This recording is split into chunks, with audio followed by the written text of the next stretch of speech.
来，因为武汉肺炎的关系，南投德山的指南宫来宣布，本地3月要来举办的用发票换钱母的活动来取消。也毋过，这个月要举办的关会送钱母是照常来举行。因为寒天货库的货存量真无够，所以这个活动无要取消。民众伫活动的期间，到公庙去捐250cc 的货，会当换钱母一个。捐500cc 会当换金银钱母一对。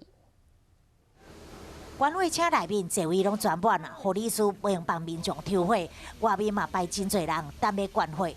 捐血人上车之前啊，然后要先干洗手，然后我们进这捐血车之前要先量耳温。大家这么热情，就是因为捐血会当换到真抢手的钱母。主办的南投指南宫讲，因为寒天本来捐血人数就会下降，加上担心受到疫情的影响，民众无出门捐血，惊血无够。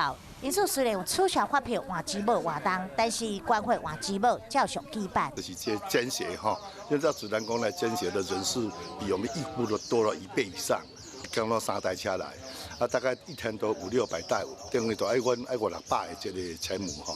活动伫2月总共26个场次，当讲每工拢会当捐。指南宫讲参加的民众捐250cc，会当换到银的钱母；一届若捐500cc，就会当换金银钱母一对。希望会当吸引更较侪民众来捐血。